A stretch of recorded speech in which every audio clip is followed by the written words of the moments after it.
नमस्कार और स्वागत है सांदीपनी क्लासेस के यूट्यूब प्लेटफॉर्म पर।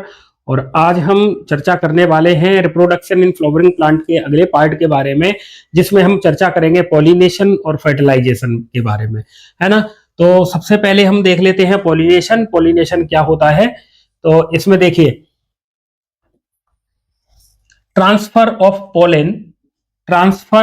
Pollen to the stigma of a pistil, है ना। ये इसकी डेफिनेशन है।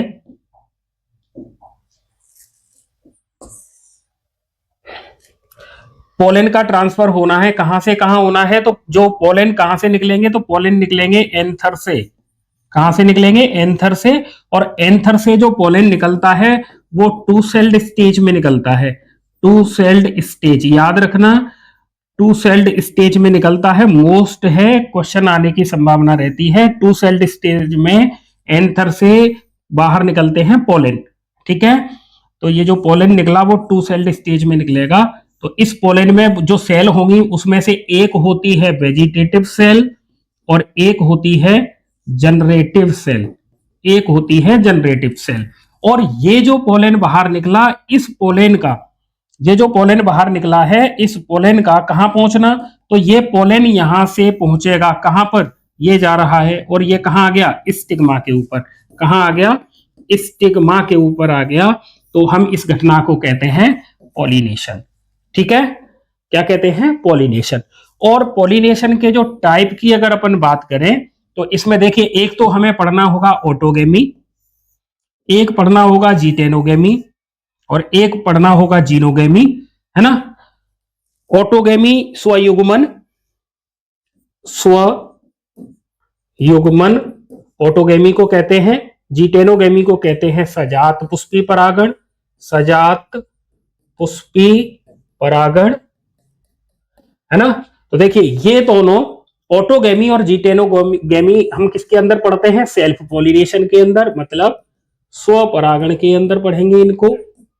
और क्रॉस पॉलिनेशन को कहते हैं पर परागण, ठीक है। तो इस तरीके से अगर हम टाइप की बात करें तो मेनली ये दो टाइप का होता है, सेल्फ पॉलिनेशन और क्रॉस पॉलिनेशन। सेल्फ पॉलिनेशन में हम चर्चा करेंगे ऑटोगेमी के बारे में और चर्चा करेंगे जीटेनोगेमी के बारे में। क्रॉस पॉलिनेशन की चर्चा करेंगे हम जीनोगेमी, इस तरीके से, है ना। तो इस तरीके से पॉलिनेशन की डेफिनेशन और पॉलिनेशन के हो गए ये टाइप, ठीक है। देखिए अब अपन जब टाइप की बात करें तो यहां पर मैंने ये प्लांट नंबर 1 और ये प्लांट नंबर 2, ठीक है, ये दो प्लांट अपन ने ले लिए।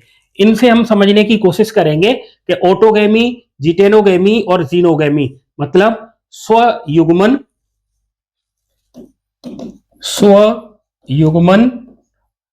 सजात पुष्पी परागण, सजात पुष्पी परागण और परपरागण, इनमें क्या क्या अंतर है। देखिए अगर प्लांट की बात करें तो सेम प्लांट हो, पहले नंबर की जो घटना है मैंने उधर नंबरिंग कर रखी है, तो जो एक नंबर डाला हुआ है वो स्वयुग्मन के लिए है, ऑटोगेमी के लिए है। और ऑटोगेमी में क्या होगा? सेम प्लांट और सेम फ्लावर, याद रखना है ना। सेम प्लांट के सेम फ्लावर के बीच में यदि पॉलिनेशन होता है तो हम उसे कहते हैं स्वयुग्मन या ऑटोगेमी कहते हैं। सेम प्लांट के सेम फ्लावर के बीच, है ना, सेम प्लांट के सेम फ्लावर के बीच अगर पॉलिनेशन होता है तो हम उसे ऑटोगेमी कहते हैं। इसी फ्लावर से निकलेगा, इसके एंथर से निकलेगा पोलन और इसी की स्टिग्मा पर आ जाएगा, तो हम उसे ऑटोगेमी कहते हैं। कंडीशन क्या रहनी है? सेम प्लांट होना चाहिए, सेम फ्लावर होना चाहिए और जो फ्लावर होगा वो बाइसेक्सुअल होना चाहिए। ऐसा होना चाहिए, बाइसेक्सुअल होना चाहिए। बाइसेक्सुअल फ्लावर होगा तभी ऑटोगेमी हो पाएगी, ठीक है। दूसरी घटना क्या कहती है? जीटेनोगेमी के बारे में चर्चा कर लेते हैं। ये जीटेनोगेमी है तो इसको कहते हैं सजात पुष्पी परागण। क्या कहते हैं? सजात पुष्पी परागण। तो इसमें भी कंडीशन क्या होगी? सेम प्लांट होना चाहिए, सेम प्लांट होना चाहिए। एक ही पादप के दो फ्लावर के बीच में यदि पॉलिनेशन होता है, एक प्लांट के दो फ्लावर के बीच में, दो अलग अलग फ्लावर के बीच में यदि पॉलिनेशन होता है तो हम उसे जिटेनोगेमी या सजात पुष्पी परागण कहते हैं। क्या कहते हैं? सजात पुष्पी परागण कहते हैं। तो इसमें कंडीशन क्या क्या बन रही है? प्लांट तो सेम होना चाहिए लेकिन फ्लावर डिफरेंट होने चाहिए, फ्लावर डिफरेंट होने चाहिए। डिफरेंट भी किसके? सेम प्लांट के हों, लेकिन शर्त क्या रहेगी? सेम प्लांट के हों। और इसमें एजेंट की जरूरत रहती है, तो रिक्वायरमेंट किसकी रहेगी? रिक्वायरमेंट किसकी होगी? एजेंट। अब एजेंट बायोटिक भी हो सकता है, एबायोटिक भी हो सकता है, तो एजेंट दोनों, एबायोटिक और बायोटिक, तो इसे कहते हैं सजात पुष्पी। पर इसके बारे में भी और चर्चा करेंगे, है ना। अगला तीसरा है क्रॉस पॉलिनेशन की घटना, जीनोगेमी। तो इसमें क्या होगा? देखिए, इसमें कंडीशन बिल्कुल चेंज हो जाएगी। इसमें डिफरेंट प्लांट होंगे, डिफरेंट प्लांट होंगे, पहली बात। दूसरी बात, फ्लावर, जो फ्लावर हैं वो बाइसेक्सुअल भी हो सकते हैं, यूनिसेक्सुअल। अगर यूनिसेक्सुअल होंगे तब तो 100% क्रॉस पॉलिनेशन ही होगा, लेकिन अगर बाइसेक्सुअल है तो फिर पॉलिनेशन में सेल्फ पॉलिनेशन भी हो सकता है, क्रॉस पॉलिनेशन भी हो सकता है। अगर यूनिसेक्सुअल फ्लावर है, तो यूनिसेक्सुअल फ्लावर है तो उसमें ये दो घटनाएं होने की संभावना रहती है, जिटेनोगेमी भी हो सकती है, जीनोगेमी भी हो सकती है ना। मतलब सेल्फ पॉलिनेशन का जिटेनोगेमी हो सकता है और क्रॉस पॉलिनेशन भी हो सकता है, ठीक है, इस तरीके से। तो ये दो, मतलब डिफरेंट प्लांट हो, डिफरेंट अलग अलग फ्लावर तो होंगे ही, और फ्लावर भी यूनिसेक्सुअल हो तो बहुत अच्छा है, नहीं तो बाइसेक्सुअल होगा तब भी क्रॉस पॉलिनेशन हो सकता है बाई एजेंट, है ना।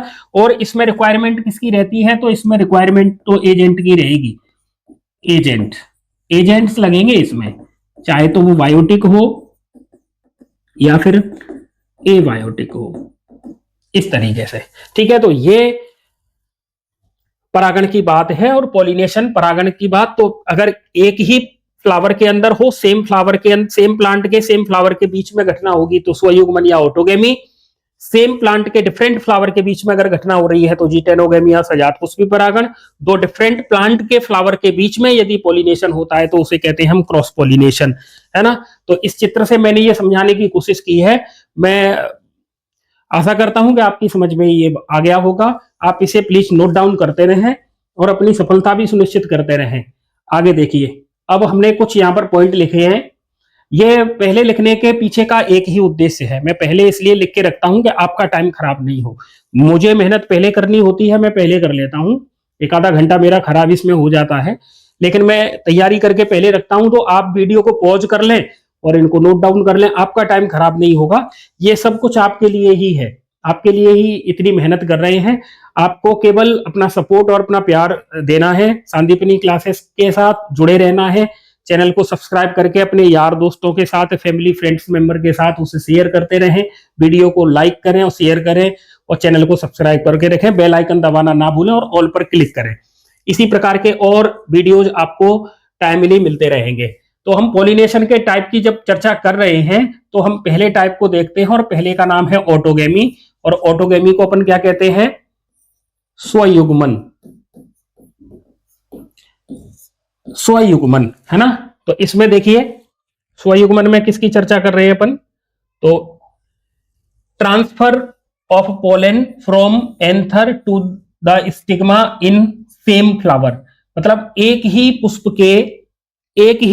के एंथर से निकले परागकणों का उसी पुष्प की वर्तिकाग्र पर पहुंचना, है ना।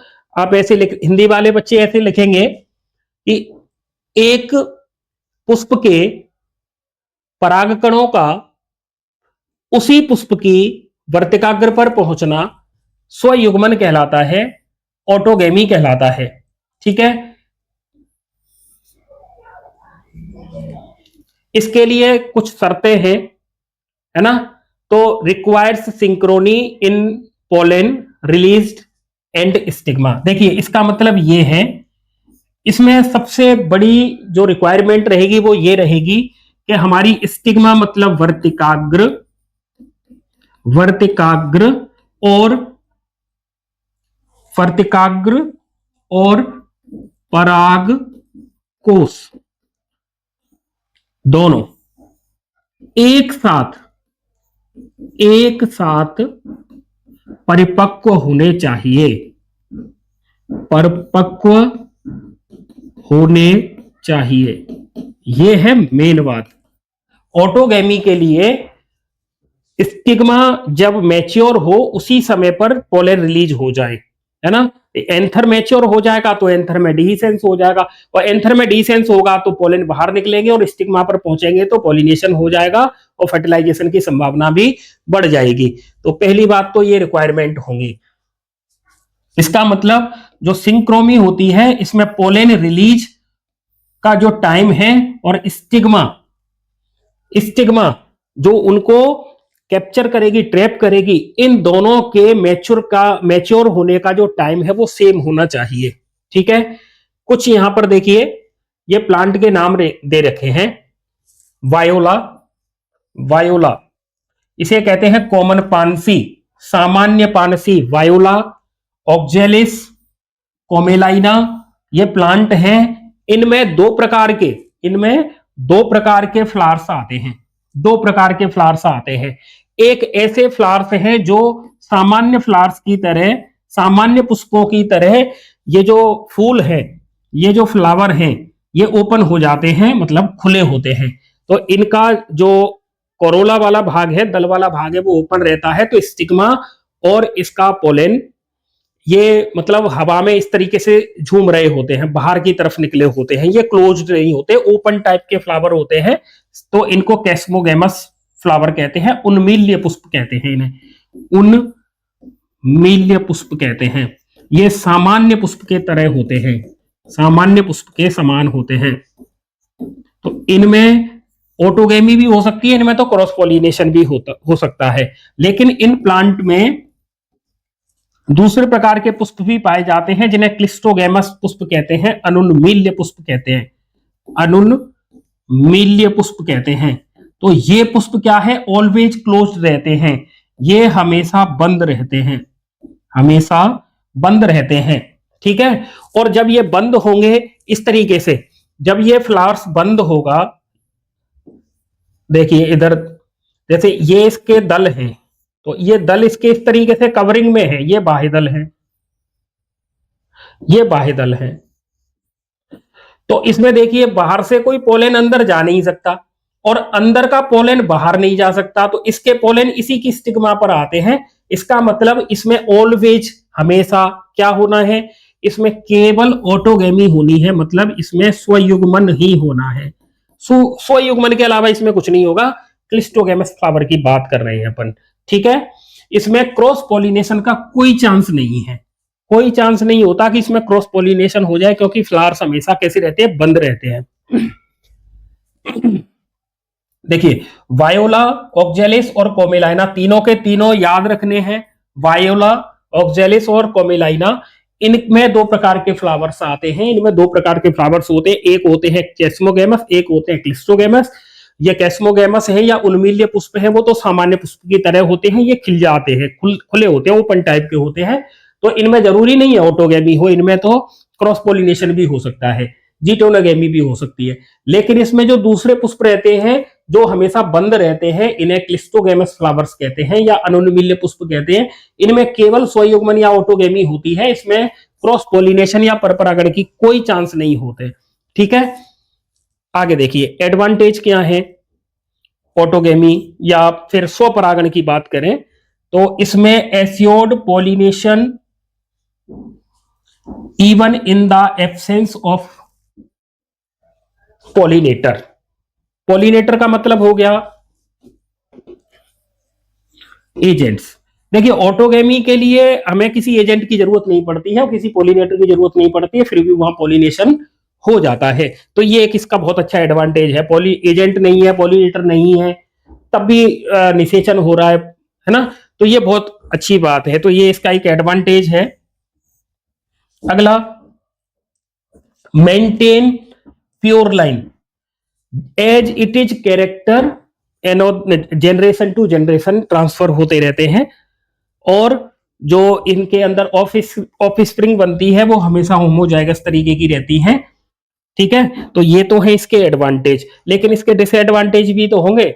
बार बार वही पॉलिनेशन हो रहा है, तो फिर कैरेक्टर का लॉस भी तो होगा, कैरेक्टर कम हो जाएंगे, मतलब वेरिएशन नहीं आएंगी, तो फिर ये इसके लिए एक खतरनाक बात भी है ना। ये inbreeding depression as there is no chance for cross pollination, तो क्रॉस पॉलिनेशन नहीं होगा तो भैया जो कैरेक्टर है या जो वेरिएशंस हैं वो नहीं आएंगी, सेम वेरिएशंस आगे चलती रहेगी, तो ये एक इसका डिसएडवांटेज भी है ना।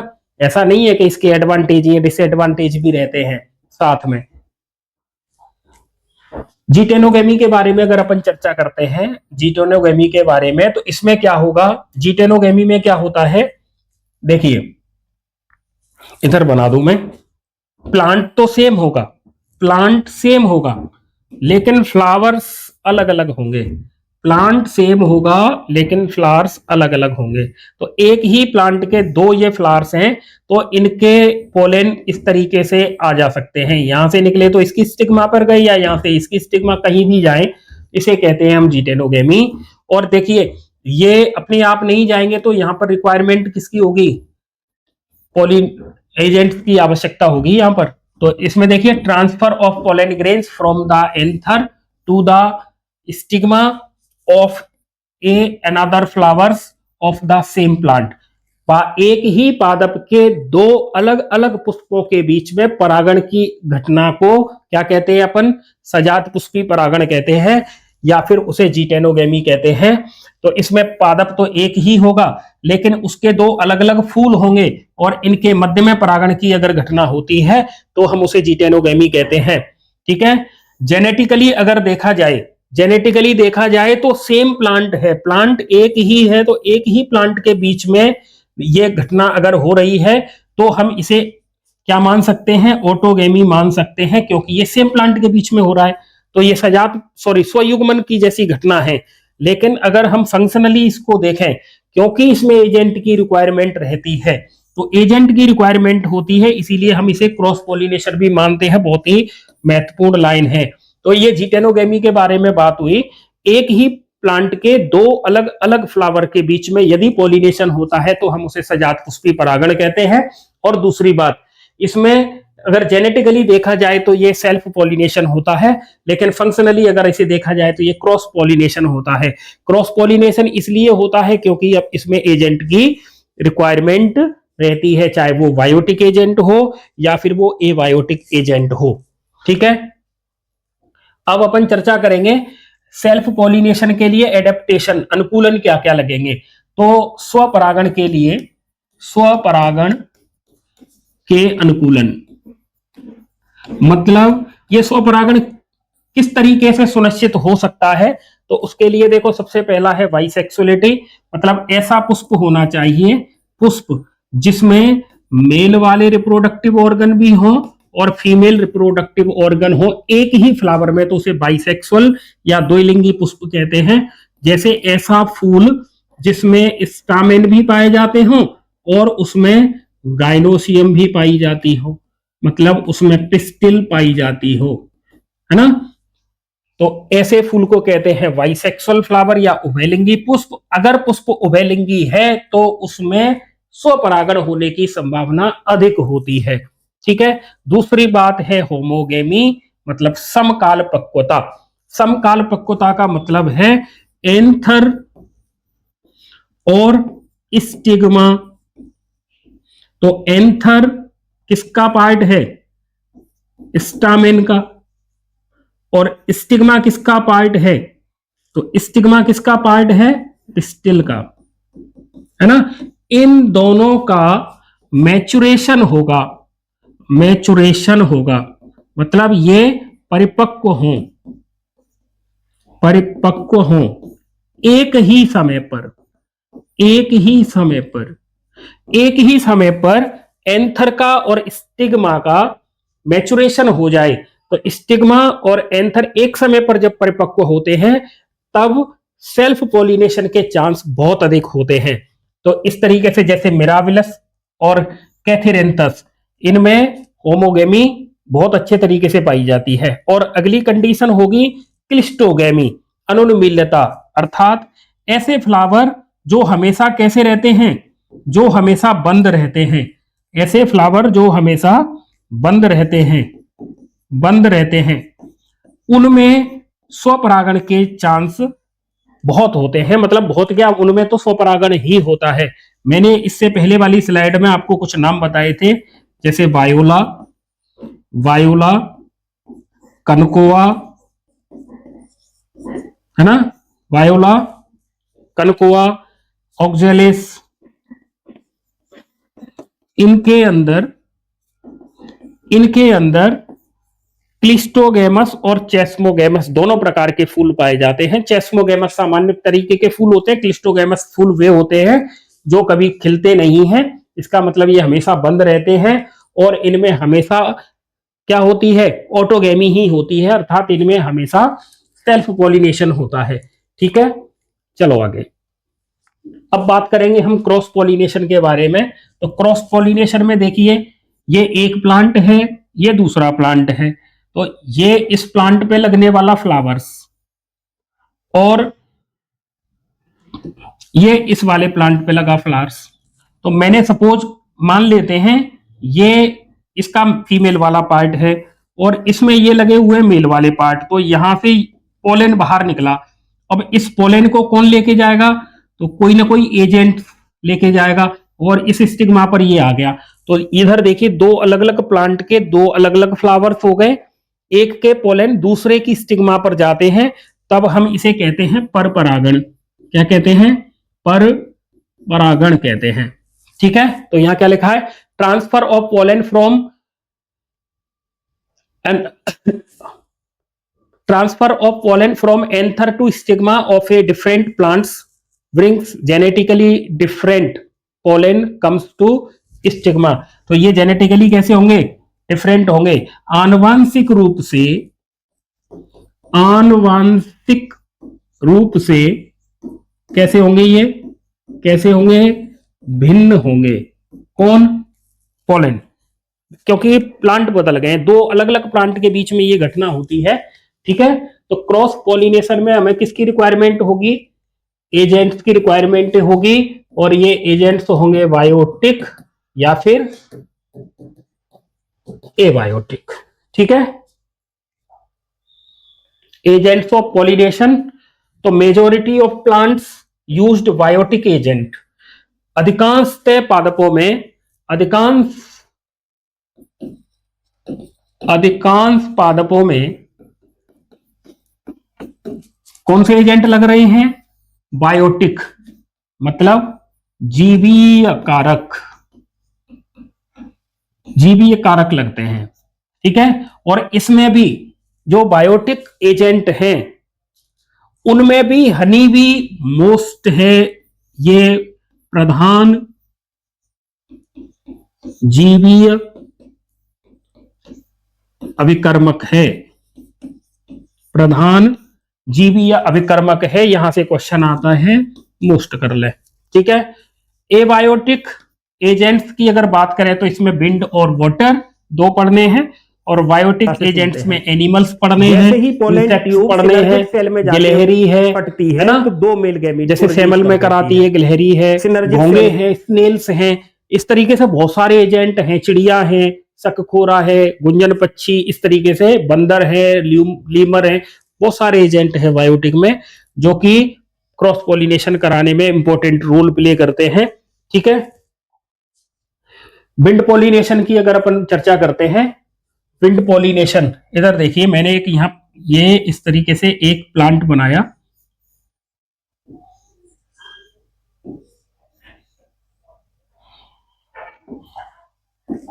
इसके टॉप पर यहां पर फ्लावर्स लगा हुआ है, ये हो गए इसके मेल फ्लावर्स, और यहां ग्रीन कलर से बना देते हैं, ये है इसका फीमेल फ्लावर्स।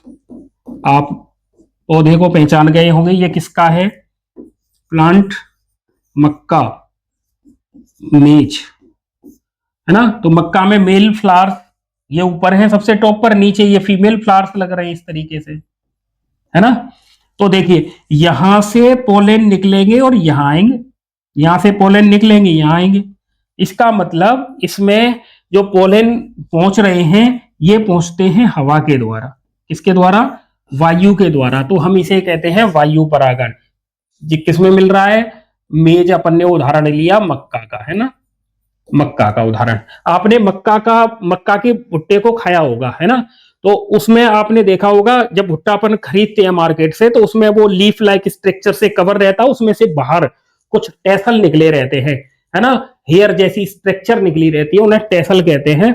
वो टेसल कुछ और नहीं है, वो स्टिग्मा और स्टाइल है, लंबी स्टाइल है, स्टिग्मा है उस पर, क्योंकि हवा के साथ जो पोलेन आते हैं वो उनको ट्रैप कर लेती हैं, है ना। और सपोज करते हैं जैसे एक मक्का है, तो इसके कॉर्न केव में आपने एक मक्का बाजार से खरीदी, उसकी एक लाइन में तो इस तरीके से उसमें दाने लगे हुए हैं, कई लाइनें उसमें खाली भी हैं, कई ऐसे दाने लगे हुए हैं, दूर दूर लगे हैं, ऐसा आपने अमूमन देखा होगा। इसका मतलब ये हुआ कि इसमें से जो टेसल निकले थे ना बाहर, इनमें से जिस जिसके पास पोलेन आ जाएगा, वहां जहां जहां पोलेन आ गए हैं वहां पर फर्टिलाइजेशन हो जाएगा, तो वहां पर सीड का फॉर्मेशन हो जाएगा। लेकिन जिस टेसल के पास, सपोज करो इसके पास कोई पोलेन नहीं आया, तो फिर ये जगह इसकी खाली रह जाएगी। इसीलिए जो मक्का में दाने हैं वो डिपेंड करते हैं कि उसके टेसल ने कितने पोलेन को ट्रैप किया है। अगर पोलेन कम आएंगे, फर्टिलाइजेशन कम होगा, तो फिर उसमें दाने की संख्या भी कम निकलेगी, है ना। आगे देखें, इसमें विंड पोलिनेशन की अपन चर्चा करते हैं। तो इसमें कुछ स्पेशल टाइप के पोलेन होते हैं और स्पेशल टाइप की स्टिग्मा होती है, जिसमें विंड पोलिनेशन या वायु के द्वारा परागण होता है। ये मोस्ट कॉमन टाइप का पोलिनेशन है, मोस्ट कॉमन टाइप का पॉलिनेशन है, ये ज्यादातर यही होता है एबायोटिक की अगर बात करें तो अपन। और इसमें जो पोलेन होते हैं वो हल्के होते हैं, वजन में हल्के होते हैं और नॉन स्टिकी होते हैं, क्योंकि अगर भारी होंगे और चिपचिपे होंगे तो हवा के साथ जब ये उड़ के जाएंगे तो किसी न किसी सरफेस से ये चिपक जाएंगे ना। तो अब जब सरफेस से ही चिपक गया, स्टिग्मा तक नहीं पहुंचा, तो फिर ये किसी काम का भी नहीं है। इसीलिए ये एडेप्टेशन मिलता है कि ये लाइट वेट होंगे और नॉन स्टिकी होंगे, है ना। वेल एक्सपोज्ड स्टामेन होती है इनकी। स्टामेन कैसे होते हैं? वेल एक्सपोज्ड स्टामेन होते हैं, ताकि ये पोलेंस को डिस्पर्स कर सकें, बाहर की तरफ निकाल सकें, है ना। और इसकी स्टिग्मा में भी कुछ विशेषता पाई जाती है। तो इसकी स्टिग्मा देखो लार्ज होती है, फेदरी होती है, पिच्छाकार होती है, बड़ी होती है और पिच्छाकार होती है, ताकि ये आसानी से पोलन ग्रेन्स को ट्रैप कर सके, पोलन ग्रेन्स को आसानी से ट्रैप कर सके। तो स्टिग्मा फेदरी होती है ना, लार्ज होती है, पोलेन हल्के हैं, नॉन स्टिकी हैं, हवा के साथ उड़ते हैं, और अगर किसी स्टिग्मा के ऊपर वो आ जाते हैं तो पोलिनेशन हो जाता है और फर्टिलाइजेशन के चांस बढ़ जाते हैं। Wind pollinated flowers often have a single ovule in each ovary. इसको याद रखना, मोस्ट लाइन है। अगर विंड पोलिनेशन होता है तो एक ओवरी के अंदर एक ओव्यूल मिलेगा, एक ओवरी के अंदर एक ओव्यूल मिलेगा, है ना। इससे क्या होता है? फर्टिलाइजेशन के चांस बहुत अधिक हो जाते हैं, है ना। अगला है एग्जाम्पल देखें इसका, जैसे ग्रास है। विंड पोलिनेशन किसमें पाया जाता है? जैसे ग्रास है ना। कॉर्न केव है, कॉर्न केव तो अभी अपन ने ये एग्जाम्पल दिया, है ना। तो इसमें कॉर्न केव में ये जो बाहर निकले हुए इनको टेसल्स कहते हैं। तो ये क्या हेल्प क्या कर रहे हैं? ये हेल्प करते हैं पोलेन को ट्रैप करने में, पोलेन को पकड़ने में। पोलेन को ये पकड़ लेते हैं, ट्रैप कर लेते हैं, जिससे पोलिनेशन हो जाता है और फर्टिलाइजेशन की संभावना बढ़ती रहती है। तो इस तरीके से ये विंड पोलिनेशन की बात हो गई है। आपको याद क्या करना है? पोलेन में क्या एडेप्टेशन है? तो लाइट वेट होंगे, नॉन स्टिकी होंगे, और इसकी स्टिग्मा में तो ये लार्ज होगी और फेदरी होगी, ठीक है। और इसके एक ओवरी के अंदर सिंगल ओव्यूल मिलता है, सिंगल ओव्यूल होना है ना। चलो आगे वाटर पॉलिनेशन की बात करें तो वाटर पॉलिनेशन में फ्लावर्स जो होंगे, विंड पॉलिनेशन में भी ये लाइन सेम काम आती है। मतलब अट्रैक्टिव नहीं होंगे, क्योंकि विंड और वाटर ये बायोटिक फैक्टर तो है नहीं कि इनको अट्रैक्ट करना पड़े, है ना। अगर बायोटिक फैक्टर होते तो अट्रैक्ट करने की जरूरत रहती है। इसीलिए वाटर पॉलिनेशन और विंड पॉलिनेशन जिन प्लांट के अंदर होता है, उनके जो फ्लावर्स हैं वो अट्रैक्टिव नहीं होते हैं, मतलब आकर्षक आकर्षक नहीं होते हैं। और इनमें मकरंद भी नहीं बनता है, मकरंद भी नहीं बनता है, क्योंकि इनको किसी को अट्रैक्ट थोड़ी करना है, तो कोई पारितोषिक या उपहार थोड़ी देना है। तो इसीलिए ये फ्लावर्स जो होंगे वो अट्रैक्टिव भी नहीं होंगे और इसमें नेक्टर का फॉर्मेशन भी नहीं होता है। ठीक है। Water pollination mainly algae, bryophyte, pteridophyte. देखो इनमें भी एल्गी में, ब्रायोफाइट्स में और टेरिडोफाइट्स में इनमें क्या होता है, मेल गैमीट को फीमेल गैमीट के पास पहुंचाना हो, फीमेल गैमीट के पास पहुंचाना हो, मेल गैमीट को मतलब नर युग्मक को मादा युग्मक के पास पहुंचाने के लिए इसमें जरिया कौन होता है, वाटर होता है ना। तो और यहां पर पोलेन को स्टिग्मा तक पहुंचाने का जरिया वाटर है ना। और मोस्टली ये जो वाटर पॉलिनेशन है वो मोनोकॉट्स में होता है, और मोनोकॉट्स किसके हैं, एंजियोस्पर्म में आते हैं। किसमें आते हैं, एंजियोस्पर्म में आते हैं। ठीक है। वाटर पॉलिनेशन के कुछ एग्जाम्पल हैं, जैसे वेलिस्नेरिया, है ना, वेलिस्नेरिया। सी ग्रासेस इसमें आता है जोस्टेरा और हाइड्रिला, हाइड्रिला, हाइड्रिला, हाइड्रा नहीं हाइड्रिला, वो गलत लिखा है। वेलिस्नेरिया, हाइड्रिला और सी ग्रासेस जैसे जोस्टेरा, है ना। तो इनके अंदर कौन सा पॉलिनेशन हो रहा है, वाटर पॉलिनेशन हो रहा है। अब देखो इसमें जो वेलिस्नेरिया है, इसमें आपको याद रखना है कि इसमें जो परागकण हैं वो कहां छोड़े जाते हैं, तो ये सरफेस पर, पानी की सरफेस पर छोड़े जाते हैं। और इसका फीमेल फ्लावर्स है वो पानी की सरफेस पे आ जाता है, फिर संयोग से इसमें पॉलिनेशन होता है। जैसे सपोज करो आप किसी बाजार में गए और संयोग से आपको वहां आपके मामा जी मिल गए, कोई पहले से सुनिश्चित नहीं था लेकिन वो मिल गए, तो संयोग बस मिले।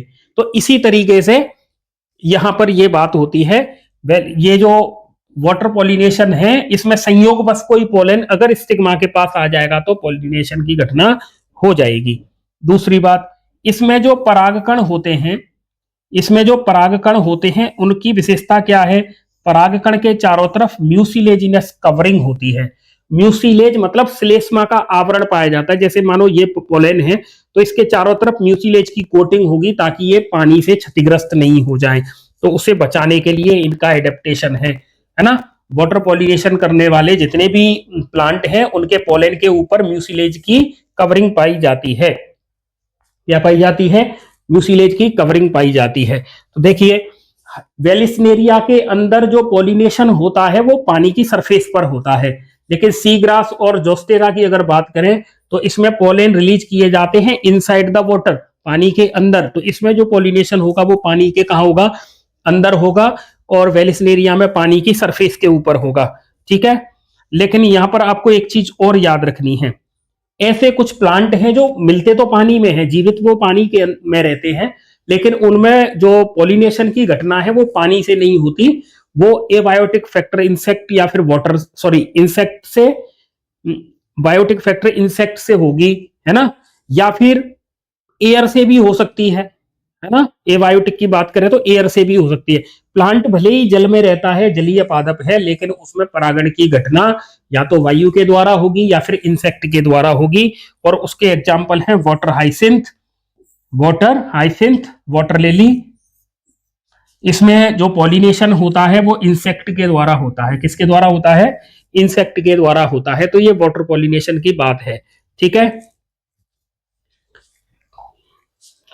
बायोटिक एजेंट, बायोटिक एजेंट में देखिए वीज, बटरफ्लाईज, है ना, बीटल्स, वास्प, चींटी, चिड़िया, गीको या फिर गार्डन लिजार्ड, छिपकली है, ये उपवन बगीचे वाली छिपकली है ना। लेकिन इनमें से भी जो डोमिनेंट बायोटिक एजेंट है या पोलिनेटिंग एजेंट है, डोमिनेंट जो प्रधान जीवीय अभिकर्मक है, उसे अपन कहते हैं मधुमक्खी, है ना, मधुमक्खी।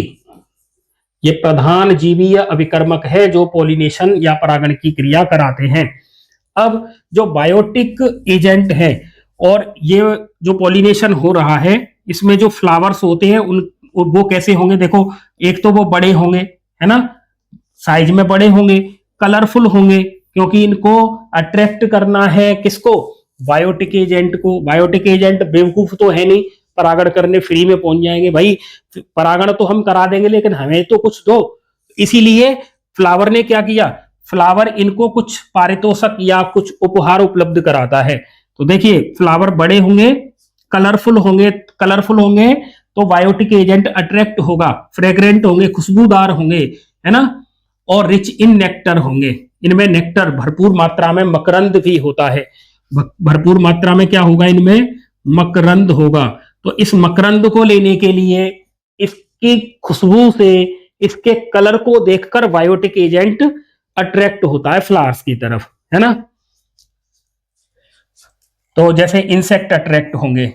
और इन फ्लावर्स के जो पोलन है वो स्टिकी होते हैं, स्टिकी। जैसे सरसों के फूल पर मधुमक्खी पहुंच रही है मकरंद लेने के लिए, नेक्टर लेने के लिए, और सरसों के फूल को पता है कि ये जब यहां से नेक्टर चुरा के लेके जाएगी तो मैं इसके शरीर से क्या चिपका दूं, पोलन को चिपका दूं। इसीलिए जो पोलन है वो कैसे हो जाते हैं, चिपचिपे हो जाते हैं। तो इसमें रिवार्ड्स एजेंट के लिए जो पारितोषक हैं या रिवार्ड्स उपलब्ध कराते हैं फ्लावर, वो कौन कौन से हैं, नेक्टर और पोलन। यहां से भी क्वेश्चन आता है, मतलब फ्लावर्स के द्वारा बायोटिक एजेंट को कौन कौन से रिवार्ड्स या पारितोषक या उपहार दिए जाते हैं, तो आपका आंसर आएगा नेक्टर और पोलन। लेकिन कुछ ऐसे बायोटिक एजेंट होते हैं जो फ्लावर्स के पास आ जाते हैं, मकरंद को भी लेके चले जाते हैं लेकिन पॉलिनेशन नहीं कराते। तो उनके लिए यहां पर एनसीईआरटी कहती है उन्हें मकरंद दस्यु कहते हैं। दस्यु मतलब चोर डकैत, है ना, उस तरीके से, तो मकरंद दस्यु कहते हैं उन्हें। अब आगे देखिए,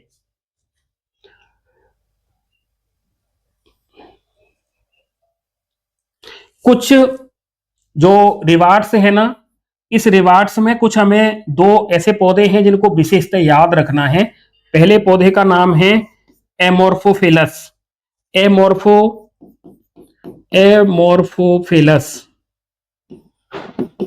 एमोर्फोफिलस का लंबोत्तर पुष्प ऐसे लिखा है आपकी किताब में, लंबोत्तर पुष्प, मतलब ये पुष्प जो है ना, इस पुष्प की खुद की हाइट 6 फीट है, पुष्प की, है ना। तो ये जो फ्लावर है इसकी हाइट कितनी है, 6 फीट है। और ये क्या करता है, ये प्रोवाइड कराता है किसको, इसके पास जो एजेंट आएगा उसको ये सुरक्षित स्थान उपलब्ध कराता है ना। पॉलिनेटिंग एजेंट को सुरक्षित स्थान उपलब्ध कराता है जिसमें वो क्या कर दे, अपने अंडे दे दे। तो इसके अंडे रखने के लिए सुरक्षित जगह मिल जाती है इंसेक्ट को एमोर्फोफिलस के लंबोत्तर पुष्प में, और फ्लावर में क्या हो जाता है, साथ में पॉलिनेशन हो जाता है। इसी तरीके से एक यक्का प्लांट है, तो यक्का प्लांट और मौत के बीच में भी इसी तरीके का सहजीवन पाया जाता है, ठीक है। और ये तो सहजीवन ऐसा है कि ये एक दूसरे के बिना सर्वाइव ही नहीं कर पाते, है ना, इन दोनों का होना बहुत जरूरी है। तो ये can not complete their life cycle without each other, एक दूसरे के बिना ये अपने जीवन चक्र को पूरा ही नहीं कर पाते हैं। तो यक्का प्लांट और मोथ, इन दोनों, मोथ इसमें क्या करा देता है, पॉलिनेशन करा देता है, और ये इसे रहने के लिए सुरक्षित स्थान दे देता है इसके बच्चों के लिए, क्योंकि ये वहां अंडे देगा। तो इस तरीके से ये हमें याद रखना है बायोटिक एजेंट के बारे में, है ना। तो इसमें ये दो मोस्ट हैं, एमोर्फोफिलस का लंबोत्तर पुष्प और मोथ और यक्का प्लांट के बीच का एसोसिएशन, है ना। यहां पर कुछ अलग अलग परागणों के नाम हैं, अब इनकी थोड़ी सी अपन चर्चा कर लेते हैं। जैसे पहली घटना है एनीमोफिली। एनीमोफिली इसे कहते हैं वायु परागण, तो नाम से ही पता लग रहा है वायु के द्वारा परागण होगा, जैसे मक्का में और घास में, है ना। हाइड्रोफिली जल परागण, है ना, हाइड्रोफिली जल परागण, इसमें आपको याद रखना है वेलिस्नेरिया, जोस्टेरा, है ना, वाटर हाइसिंथ और जलकुंभी। यहां पर नोट लगा लेना, यहाँ पर नोट लगा लेना ये, क्योंकि आप ऐसे समझे वाटर हाइसिंथ और जलकुंभी ये तो पानी निम्फिया है, ये पानी में पाए जाते हैं तो इनमें पानी के द्वारा परागण हो जाएगा, मतलब जल में पाए जाते तो जल परागण होगा, मतलब हाइड्रोफिली होगी। लेकिन ऐसा नहीं होता है, वाटर हाइसिंथ में है ना, जलकुंभी, लिली में और निम्फिया में, इनमें तो कीट के द्वारा इंसेक्ट के बाई इंसेक्ट पोलिनेशन होगा, है ना। वाटर हाइसिंथ, जलकुंभी और निम्फिया में तो कीट के द्वारा होता है। पोटेमोजीटोन और मिरियोफिलम इनमें वायु के द्वारा होता है।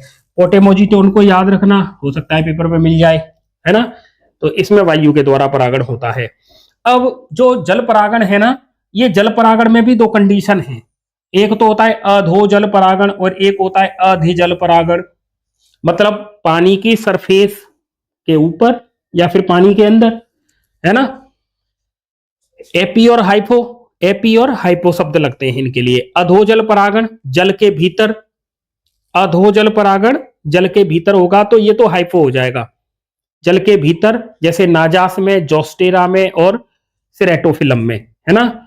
और अधिजल परागण जल की सरफेस पर, मतलब जल से बाहर, तो एपी शब्द लगेगा। ये होता है वेलिस्नेरिया में, वेलिस्नेरिया में होता है अधिजल परागण।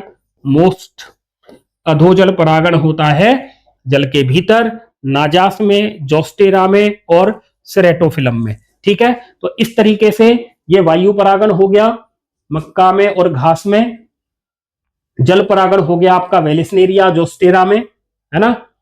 और कुछ जलीय पादप जैसे वाटर हाइसिंथ और वाटर लिली और निम्फिया, इनमें तो होता है इंसेक्ट के द्वारा, भले ही जलीय पादप हैं ये लेकिन इंसेक्ट के द्वारा होगा। पोटेमोजीटोन ये भी पानी में, जल में पाया जाता है। मिरियोफिलम भी जल में पाया जाता है लेकिन इसमें होता है वायु के द्वारा। अब जल परागण की बात करते हैं तो दो प्रकार का होता है, अधोजल परागण जो जल के भीतर होगा, अधिजल परागण जल की सतह पर होगा। तो वेलिस्नेरिया में होता है जल की सतह पर। अगला है कीट परागण, इंसेक्ट के द्वारा जो होता है उसे एंटेमोफिली कहते हैं। और 80% इसमें कौन कराती है, मधुमक्खी कराती है, ठीक है।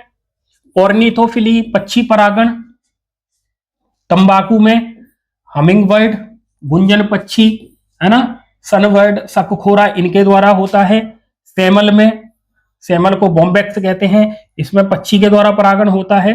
पलास में, है ना, ब्यूटिया में, ये भी पक्षी के द्वारा परागण होता है। तो सेमल में, पलास में, तंबाकू में किसके द्वारा हो रहा है, ऑर्निथोफिली या पक्षी परागण हो रहा है।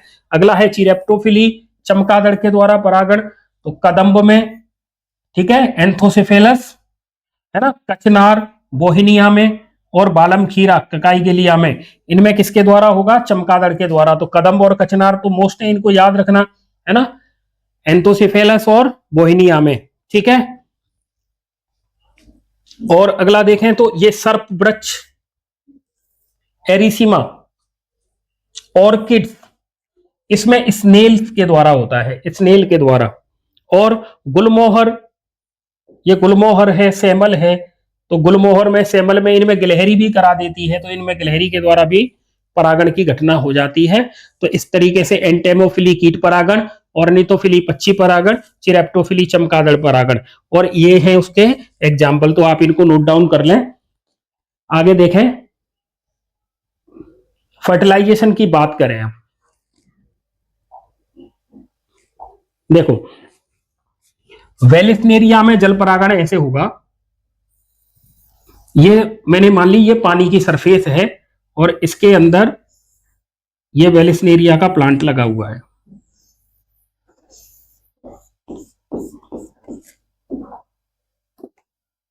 इसमें से इस तरीके से स्प्रिंग लाइक, और ये फीमेल का फ्लावर है, फीमेल फ्लावर, ठीक है। ये एक और प्लांट वेलिस्नेरिया का मेल प्लांट ना, तो मेल प्लांट, यहां से ये पोलन निकले और ये पोलन कहां गए, ये पानी की सतह पर आ गए, ठीक है। और जैसे ही ये फ्लावर जैसे ही मैच्योर होगा तो ये जो स्प्रिंग लाइक स्ट्रक्चर है ना, ये इस तरीके से खुल जाती है और ये फ्लावर्स ये पानी की सतह पर आ जाएगा। तो ये पानी की सतह पर आ गया फ्लावर। ये मूवमेंट करते हुए संयोग बस इसके पास अगर कोई पोलन आ जाए इस तरीके से, तो यहां पर पोलिनेशन की घटना हो जाएगी। तो यहां पर हो गया पोलिनेशन। तो इस तरीके से जो पोलिनेशन वेलिस्नेरिया में होता है वो पानी की कहां होता है, सतह पर होता है, सरफेस पर होगा, वाटर की सरफेस पर होगा, है ना। तो इस तरीके से किसमें होता है, वेलिस्नेरिया में। ऐसे ही एक कीट परागण होता है साल्विया में। तो साल्विया में इस तरीके का फ्लावर्स होता है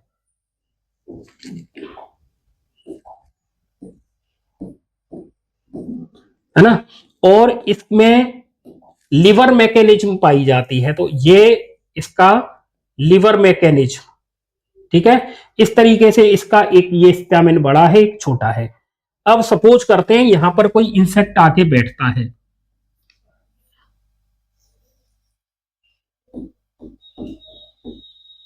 यहां पर ये इंसेक्ट बैठेगा। जैसे ही ये इंसेक्ट बैठेगा तो फिर इसमें थोड़ा सा करेक्शन है,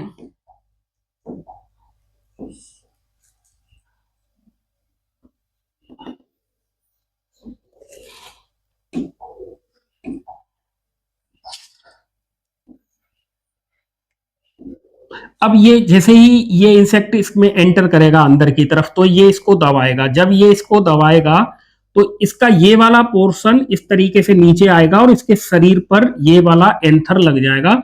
यहां से ये रैप्चर होता है तो ये जो पोलन है वो इसके शरीर से ऐसे चिपक जाते हैं, ठीक है। इसे कहते हैं लीवर मैकेनिज्म। और ये घटना किसमें हो रही थी, साल्विया में। तो साल्विया में जो पोलिनेशन है वो किससे हो रहा है, लीवर मैकेनिज्म से हो रहा है, लीवर मैकेनिज्म। वो किसके द्वारा होता है, कीट के द्वारा होता है। वेलिस्नेरिया में कौन सा होगा, जल परागण होगा, और जल की कहां पर होगा, सतह पर होगा। तो ये दोनों चीजें आपको और याद रखनी है इस तरीके से। साल्विया में कीट परागण होता है, वेलिस्नेरिया में क्या होता है, जल परागण होता है, और जल की सतह पर होता है, जल के अंदर नहीं होता, जल की सतह पर। तो ये कौन सा प्लांट था, मेल था, और ये कौन सा प्लांट था, फीमेल। मतलब मेल और फीमेल प्लांट अलग अलग होते हैं वेलिस्नेरिया में, ठीक है। अब बात करते हैं अपन फर्टिलाइजेशन की, इसकी बात करेंगे फर्टिलाइजेशन की। तो मैंने यहां लिख रखा है डबल फर्टिलाइजेशन। डबल मतलब फर्टिलाइजेशन कितनी बार होगा, 2 बार होगा। फर्टिलाइजेशन कितनी बार होगा, 2 बार होगा। देखिए ये है फीमेल का पार्ट, जैसे पिस्टिल, और पिस्टिल की ये वाली स्टिग्मा, और ये ओवरी, और ये ओव्यूल, ठीक है। और ये आ गए ऊपर पोलन। जैसे ही पोलन किसके पास आए, स्टिग्मा के पास आए, तो ये सुगर की वजह से, यहां पर सुगर की प्रेजेंस होने की वजह से, ये कार्बनिक एक सामग्री है, इसकी वजह से ये पोलन क्या करते हैं, जर्मिनेट करते हैं। जैसे ये पोलन जर्मिनेट हुआ, ये जर्मिनेट हुआ, तो ये बनी पोलन ट्यूब।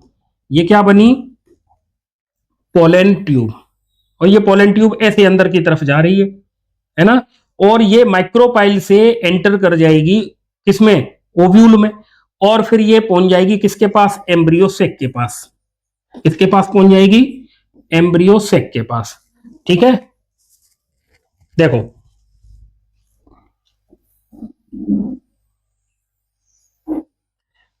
ये पोलन, तो यहां से निकली पोलन ट्यूब, और ये ऐसे जा रही है।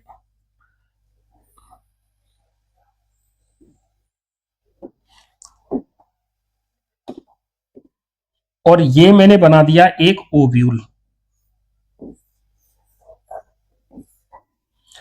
तो ये जो पोलन ट्यूब है ये ओव्यूल तक पहुंच गई, और इसके अंदर है ये एम्ब्रियो सेक। तो ये गई अंदर, तो माइक्रोपाइल से ये एंटर कर जाएगी, और सिनर्जिड सेल में जाके ये रैप्चर हो जाएगी। और रैप्चर होने के बाद ये अपने साथ 2 मेल गैमीट लेके जा रही थी, तो दोनों मेल गैमीट को यहां पर ये रिलीज कर देगी, है ना। यहां पर ये रिलीज कर देगी। तो यहां देखो, ये जैसे ही यहां पर एंटर करेगी ओव्यूल के अंदर, माइक्रोपाइल से ओव्यूल के अंदर एंटर करती है, तो ये किस में एंटर कर जाती है, एम्ब्रियो सेक में। ये एम्ब्रियो सेक का बाकी का ऊपर भी ऐसे होगा, लेकिन हमें जरूरत इतने से ही है तो समझ लेंगे। यहां अंदर गई तो इसने अपने दोनों मेल गैमीट को रिलीज कर दिया, किसमें? सिनर्जिड सेल के साइटोप्लाज्म में। किसमें? सिनर्जिड सेल के साइटोप्लाज्म में इन्होंने रिलीज कर दिया। अब क्या होगा, एक मेल गैमीट फटाफट से यहां से जाएगा और सेंट्रल सेल के साथ आके पोलर न्यूक्लियाई से जुड़ जाएगा। उसके बाद जैसे ही इसमें डेवलपमेंट शुरू हो जाएगा पहले, उसके बाद ये दूसरा मेल गैमीट किसके साथ फ्यूज होगा? ये एग सेल के साथ फ्यूज होगा। ठीक है, तो देखो इधर पॉलिनेशन एक बार तो यहां होता है, एक बार पॉलिनेशन यहां हो रहा है, एक बार यहां हो रहा है, एक बार यहां हो रहा है, इसीलिए हम कहते हैं इसे डबल, इसे क्या कहते हैं? डबल फर्टिलाइजेशन कहते हैं। देखो, pollen tube release to male gamete, to male gametes, कितने मेल गैमीट? दो मेल गैमीट, इनको रिलीज करेगी in the cytoplasm of synergid cell, in the cytoplasm of synergid cell. ठीक है, तो अब देखिए फर्टिलाइजेशन इसमें दो बार होगा, तो हम पहले बात कर लेते हैं फर्स्ट फर्टिलाइजेशन की। पहले अपन किसकी बात कर रहे हैं? फर्स्ट फर्टिलाइजेशन की। दिख रहा है ना, छोटे तो नहीं है, थोड़ा बड़ा कर लेते हैं। अपन बात कर रहे हैं फर्स्ट फर्टिलाइजेशन की। इसे कहते हैं सिनगैमी। क्या कहते हैं? सिनगैमी कहते हैं, सिनगैमी कहते हैं इसे। इसमें क्या होगा, मेल गैमीट जो कैसा है, एन, किसके साथ जुड़ रहा है? ये एग सेल या एग सेल के न्यूक्लियाई के साथ जुड़ रहा है, वो भी होता है एन। और जब ये दोनों जुड़ते हैं तो इससे किसका फॉर्मेशन हो गया? जाइगोट का। किसका फॉर्मेशन हुआ? जाइगोट का। और जाइगोट आगे चल के क्या बना देगा? तो जाइगोट आगे चल के क्या बनाएगा? एम्ब्रियो बनाएगा। ठीक है, दोबारा से सुनते हैं। जैसे ही पोलन ट्यूब सिनर्जिड सेल में जाके फटती है तो दो मेल गैमीट को रिलीज कर देती है सिनर्जिड सेल के, या सॉरी सिनर्जिड सेल या सहायक कोशिका, सिनर्जिड सेल या सहायक कोशिका के कोशिका द्रव्य या साइटोप्लाज्म में रिलीज कर देती है। एक मेल गैमीट यहां से ऐसे जाएगा और सेंट्रल सेल के, सेंट्रल सेल जो कि कैसी है? द्विगुणित है, सेंट्रल सेल जो द्विगुणित है उसके पोलर न्यूक्लियाई के साथ वो फ्यूज हो जाता है। तो एक बार तो फर्टिलाइजेशन यहां हो रहा है, उसके बाद जैसे ही एंडोस्पर्म का डेवलपमेंट शुरू हो जाएगा, पहले इसी का डेवलपमेंट शुरू होता है क्योंकि इसको इसे न्यूट्रिशन देना है, तो दूसरा मेल गैमीट जाएगा और एग सेल के एग न्यूक्लियाई से जाके जुड़ जाएगा। तो फिर ये दूसरा, जैसे हम इसको कहते हैं दो बार फर्टिलाइजेशन होना। ठीक है, तो फर्स्ट जो फर्टिलाइजेशन होता है उसे तो कहते हैं सिनगेमी, और सेकंड फर्टिलाइजेशन जो होता है उसमें क्या होगा? जो दूसरा वाला मेल गैमीट है जो कि एन है, वो किसके साथ जुड़ता है? Two polar nuclei in central cell, 2n, इनके साथ फ्यूज होगा तो बनेगा प्राइमरी एंडोस्पर्म न्यूक्लियस 3n, और जो आगे चल के किसका निर्माण कर देगा? जो आगे चल के क्या बनाएगा? प्राइमरी एंडोस्पर्म न्यूक्लियस आगे चल के क्या बनाएगा? ये बनाएगा एंडोस्पर्म। इस तरीके से जो हमारे प्लांट है, कौन से plant? Angiosperm plant, angiosperm plant, इनमें जो निषेचन की घटना है, इनमें जो निषेचन की घटना है वो दो बार होती है, इसीलिए हम इसे कहते हैं दोहरा निषेचन। क्या कहते हैं? दोहरा निषेचन। दोहरा निषेचन में जो पहली घटना होती है उसे कहते हैं संयुग्मन, संयुग्मन या सिनगेमी, और जो दूसरी वाली घटना है उसे कहते हैं त्रिक संलयन, त्रिक संलयन। तो संयुग्मन और त्रिक संलयन को मिलाकर कहते हैं दोहरा निषेचन। ठीक है, तो दोहरा निषेचन को किसने खोजा? स्ट्रासबर्गर ने, और त्रिक संलयन की को खोजा था नावास्चिन ने। ये याद रखना, दोहरा निषेचन स्ट्रासबर्गर का है और त्रिक संलयन नावास्चिन ने खोजा था। इस तरीके से ये फर्टिलाइजेशन की बात होती है। तो फर्टिलाइजेशन में एक्चुअली होता क्या होगा? मेल गैमीट और फीमेल गैमीट का फ्यूज होना सिनगेमी है ना, तो यही है फर्टिलाइजेशन। तो इस तरीके से आज हमने पढ़ा एंजियोस्पर्म प्लांट के बीच में होने वाला पॉलिनेशन और फर्टिलाइजेशन। ठीक है, इस तरीके से आप अपनी तैयारी करते रहें, इनको नोट डाउन करते रहें। तो आज हमने बहुत ही महत्वपूर्ण दो टॉपिकों पर चर्चा की है। अगले वीडियो में हम इससे आगे की चर्चा करेंगे जिसमें हम सीड का और फ्रूट का फॉर्मेशन से संबंधित चर्चा करेंगे। तो इसी तरीके से और वीडियो के लिए आप संदीपनी क्लासेस के यूट्यूब चैनल को सब्सक्राइब करके रखें और बेल आइकन को दबाएं, ऑल पर क्लिक करें और फ्रेंड्स और फैमिली के साथ, बाकी के आपके जो मित्र साथी जो तैयारी कर रहे हैं एमपी वर्ग 1 एमपी सेट, तो उनके पास ये वीडियो भेजें ताकि वो भी इसका लाभ ले सकें। इसी प्रकार के और वीडियो देखने के लिए बने रहिए संदीपनी क्लासेस के साथ। वीडियो देखने के लिए आपका बहुत बहुत धन्यवाद। जय हिंद।